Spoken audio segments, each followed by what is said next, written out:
네, 유승민 작가 모셨습니다. 어서 오세요. 안녕하세요. 오늘 어떤 내용일까요? 네, 신안 염전 노예 사건 기억하시죠?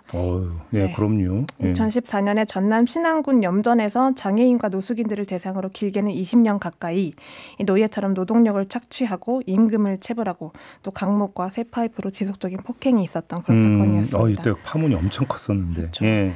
당시 가해자였던 염전업자가 지금 현직 그 신안군 의원으로 재임 중이다라는 게 최근 밝혀졌는데요. 그래요? 네.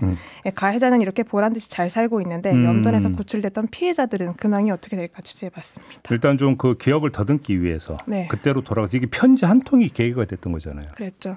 그 편지를 썼던 사람이 당시 언론에 많이 노출됐던 김 씨였는데요. 김 씨가 탈출을 사실 시도할 때마다 마을 주민들한테 발각이 돼서 3차례 정도 다시 붙잡혔다고 합니다. 그러니까 오랫동안 섬에 감금되어 있던 상태였는데 그러다가 염전주 집에서 종이와 펜을 몰래 훔친 다음에 편지를 써서 읍내에 이발하러 가겠다라고 한 다음에 그 편지를 붙였고 서울에 있던 어머니가 편지를 받아서 경찰에 신고를 하고 이제 구출이 됐던 겁니다.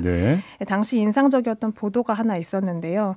편지를 붙이러 가는 김 씨의 동선을 기자가 재구성해서 그 동선을 살펴보는데 이발소 바로 앞에 5m 거리에 파출소가 있었던 겁니다. 네, 그런데 거길 가지 않고 이제 500m 떨어진 우체국을 찾아간 건데 그러니까 김 씨한테 위기 상황에서 도움을 요청할 수 있는 대상이 경찰은 아니었다라는 거죠. 그때. 네, 그래서 왜 파출소에 가지 않았냐라고 이제 질문을 했을 때 김 씨가 사장님하고 경찰이 관계가 있기 때문에 다 연락이 가기 때문에 파출소에는 갈 수 없었다라고 인터뷰를 했습니다. 그래요? 그러니까, 네, 오랜 기간 피해자들이 탈출하지 못했던 그런 이유를 짐작해 볼 수 있었던 대목이었죠. 그런데 그때 가해자 가운데 한 명이 지금 신안군 의원이라고요? 네. 그러면 그때 제대로 처벌 이런 거 안 받았던 건가요? 네, 안 받았다라는 비판들이 많았는데 당시 그 기소됐던 염전업자가 36명이었습니다. 많았네요. 예. 그 가운데 실형 선고를 받은 게 단 1명이었고 그마저도 형량이 징역 1년 2개월이었는데요.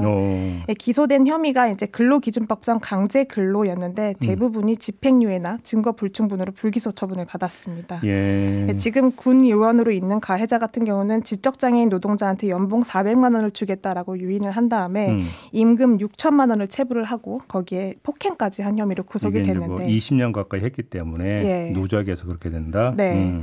그런데 징역 1년, 집행유예 3년을 받고 풀려났고 지난달 같은 경우는 전남 공직자윤리위원회에 재산을 67억이라고 신고를 하면서 현재 전라남도에서 가장 많은 재산을 보유한 공직자로 알려져 있습니다. 그 재산에 강제노동도 들어가 있을 거 아닙니까? 그 결과물. 네, 그렇죠.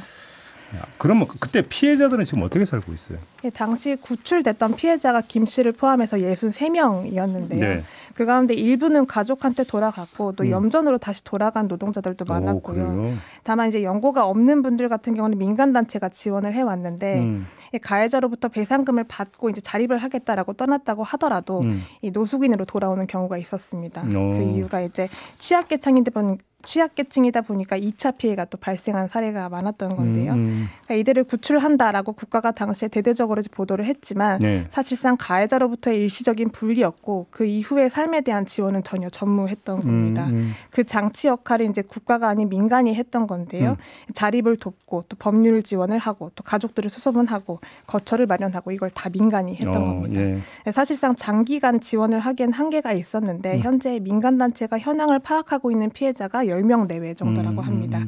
오랫동안 법률 지원을 해왔던 최정규 변호사 이야기를 한번 들어보겠습니다.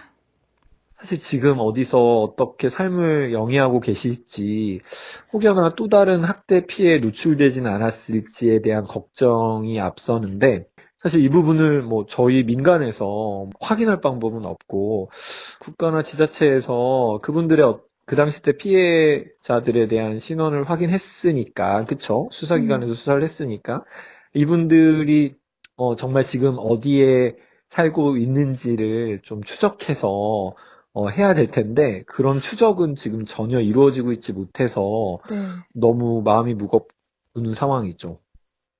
네, 아무튼, 근데 국가는 그러면 그동안 뭐 했던 거예요? 그 변호인과 활동가들 말에 따르면 2014년 이후에 유일한 변화가 딱 하나가 있는데요.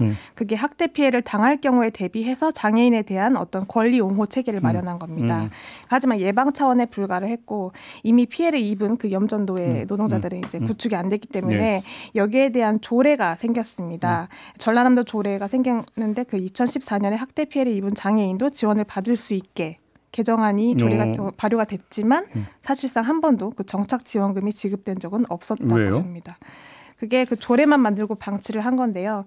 조례 정착 지원금이나 지급 대상 또 방법, 금액에 대해서는 도지사가 구체적으로 사항을 정한다라고 되어 있는데 정하기만 해놓고 이제 규칙은 만들지 않은 거죠. 그렇기 때문에 신청을 할 수 있는 방법조차 없었던 건데요. 그래서 뭐 피해자 가운데 보면 뇌출혈 투병 중인 분도 계시다고 그러고 그죠? 네. 여러 좀 아직도 이제 뭐 어려운 환경 속에서 그러니까 생활하고 계신 분들이 여러 계시다면서요. 예. 알겠습니다. 사후 뒤처리가 거의 부실했다 이런 얘기가 되는 거네요. 한마디로 정리하면. 맞습니다. 알겠습니다. 자, 이렇게 마무리하죠. 유승민 작가였습니다. 수고하셨어요. 감사합니다.